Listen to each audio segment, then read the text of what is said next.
Hello friends, बहुत बहुत स्वागत है इस यूट्यूब चैनल पर। आज हम बात कर रहे हैं कि अक्सर हम ये देखते हैं कि लोग इन्वेस्टिंग करते हैं। इन्वेस्टिंग के अंदर जब वो किसी शेयर को खरीदते हैं, वो इतने लंबे टाइम पीरियड तक वो उसको होल्ड करके बैठ जाते हैं और बहुत अच्छा रिटर्न मिलता है। 10x मिलता है, 20x मिलता है, 100x भी आपका शेयर हो जाता है। इसके पीछे क्या साइकोलॉजी वर्क करती है? कैसे एक पर्सन, नॉर्मल पर्सन का बिहेवियर ऐसा होता है कि 10-15% भी शेयर बढ़ जाता है और दिमाग में उसके आता है कि शेयर को बेच दूं, मैं बेच दूं।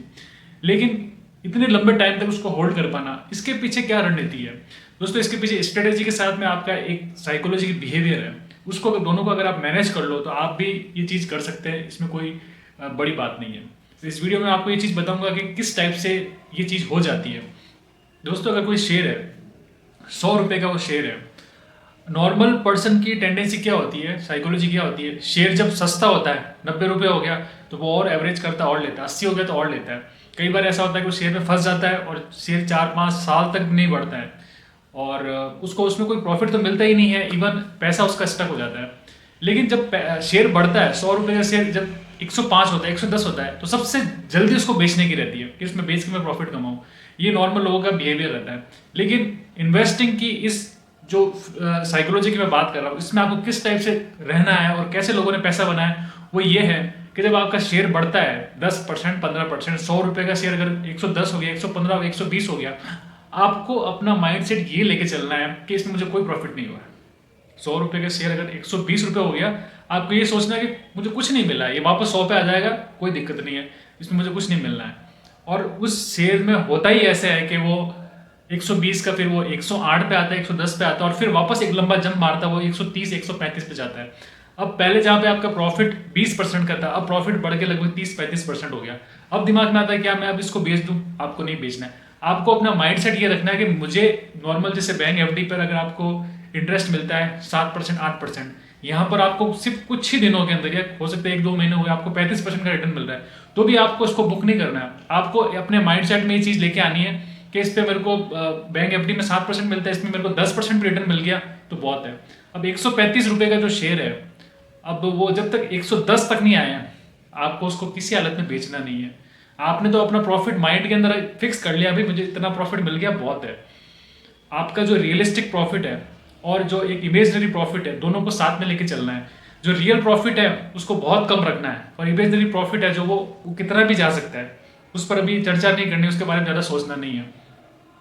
अब ये चीज़ होती है कि शेयर 100 रुपये का शेयर एक साल में कई बार ऐसा होता है 150 रुपये, 200 रुपये, 250 रुपये, 300 रुपये हो जाता है। लेकिन जब आपने अपना एक्सपेक्टेशन इतना कम कर लिया था, अब ट्रेलिंग स्टॉप लॉस भी आप इसमें कर सकते हैं। ट्रेलिंग स्टॉप लॉस के बारे में आपको पता ही होगा कि अपने जो स्टॉप लॉस को धीरे धीरे बढ़ाते रहना। लेकिन जो शेयर का जो प्राइस चल रहा है और ट्रेलिंग स्टॉप लॉस चल रहा है, उसके बीच में आपको डिफरेंस गैप बहुत बड़ा रखना है, छोटा नहीं रखना है। छोटा रखोगे तो जल्दी हिट हो जाएगा। मैं क्या कह रहा हूँ, आपको तो बहुत छोटा टारगेट लेना है रियल में। मुझे तो बस 10%, 12% का रिटर्न ही चाहिए। हो सकता है आपको उस वक्त इंस्टेंट 80% का रिटर्न मिल रहा है, लेकिन आप ट्रेलिंग स्टॉप लॉस को लंबा रखिए। 80% का रिटर्न मिल रहा है तो सिर्फ उसको 25% ही रखिए। आप रियल में टारगेट जितना अपना जो एक्सपेक्टेशन छोटा रखोगे, वो शेयर आपके लिए बहुत लंबा बड़ा रिटर्न कमा के देगा। ऐसा बहुत से शेयरों में होता है, आया है। 2023 के अंदर रेलवे के जो भी शेयर थे, 3 गुना, 4 गुना, 5 गुना हुआ। अगर आप मन में ये चीज़ आप परसेप्शन बना लेते हैं कि भाई मुझे इसमें रिटर्न 10-12% मिल गया, ठीक है, अब ये भले 80% दे रहा है, मुझे तो 50% दे रहा है, 80% दे रहा है, मुझे तो होल्ड करके रखना है, और वो रियल में 150, 200, 250, 300% तक का रिटर्न हो जाता है। अब आपको सबसे पहली चीज़ इसमें ध्यान रखनी है, कम से कम आपको इतना बेसिक नॉलेज होना चाहिए कि मुझे एंट्री कब करनी है। मैं इन्वेस्टिंग में कैसे होल्ड करके बैठे उसके बारे में बता रहा हूँ, लेकिन एंट्री कैसे करें इसका बेसिक थोड़ा आपको पता होना चाहिए। थोड़ा चार्ट्स रीडिंग आपको आनी चाहिए। मार्केट का ट्रेंड कैसा चल रहा है, ट्रेंड को पहचान लिया आपने, शेयर को पहचान लिया, उसके बाद उसमें एंट्री कर ली। उसके बाद की मैं प्लानिंग स्ट्रेटेजी और साइकोलॉजी कैसे वर्क कर रही है उसके बारे में बता रहा हूँ। अब ये चीज़ अगर आप करने में सफल हो जाते हैं तो आपको बहुत बड़ा रिटर्न मिलेगा। जैसे बहुत से शेयर होते हैं जो पिछले 3-4 सालों में 15-20 गुना, 30 गुना हो गए, वो इसी स्ट्रेटेजी के साथ में चलते रहते हैं। अब इसमें होता क्या है, जैसे आगे हो सकता है 2 साल के बाद में जो 100 रुपये का शेयर था वो 250-300 रुपये हो गया। अब आप ये सोच के चलते हैं कि भाई मुझे तो इस पे साल का 12% मिल रहा था, 2 साल के अंदर लगभग 25-30% हो रहा है। तो मेरा कैपिटल तो अगर मैं 1 लाख मानूं तो मेरा कैपिटल 1,25,000 1,30,000 होना था 2 साल बाद में, जो कि अभी करीब 2.5 लाख 3 लाख के आसपास है। तो मुझे मतलब माइंडसेट मेरा ऐसा रखा मैंने कि मेरा तो प्रॉफिट है, लॉस तो मुझे है ही नहीं। जो रियल प्रॉफिट है वो तो मैंने कब का अचीव कर लिया। अब जो ये इमेजिनरी प्रॉफिट हो रहा है ये कितना भी आगे जा सकता है। अब एग्जिट करने की बात कब आती है? एग्जिट करने की बात दोस्तों तब आती है जब आपको ऐसा लगता है कि शेयर का जो ट्रेंड है वो चेंज हो गया है। कैंडल्स जो है वो रेड कैंडल्स वीकली और मंथली बननी शुरू हो गई। इवन मंथली में अगर बड़ी कैंडल बन रही है तो वो खतरे का निशान है, वहां से फिर एग्जिट करने का टाइम आ गया। आपका जो ट्रेलिंग स्टॉप लॉस जो धीरे धीरे आप बढ़ा रहे हैं, उसको जब आपको कोई बड़ी रेड कैंडल नजर आती है तो फिर ट्रेलिंग स्टॉप लॉस को अपने जो शेयर की प्राइस चल रही है उसको थोड़ा नजदीक लेके चले जाइए। उसको फिर ज्यादा डिफरेंस नहीं रखना, वरना फिर आपको जो फायदा हो रहा था वो काफी कम हो जाएगा।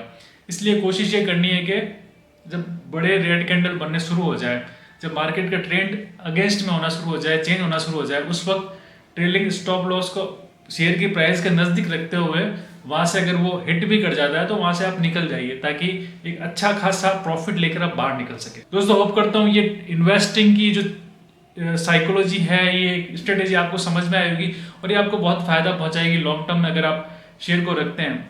दोस्तों अगर छोटा छोटा प्रॉफिट कमाने के बजाय अगर आप एक साथ बड़ा प्रॉफिट, कई बार ऐसा होता है कि शेयर के अंदर आप 2-3 साल बैठते हो, उस पर 200, 250, 300, 400% तक रिटर्न मिलता है, वो ज्यादा अच्छा रहता है। दोस्तों ये वीडियो देखने के बाद में इसको लाइक का बटन दबा देना, चैनल को सब्सक्राइब कर देना और अपने कुछ दिल में विचार आ रहे हैं तो कमेंट्स के द्वारा उसको जो है वो जरूर भेजना, बताना कि वीडियो कैसा लगा, कहाँ आपके विचार क्या है इस बारे में। इसी सोच के साथ में आप सभी दोस्तों का बहुत बहुत धन्यवाद।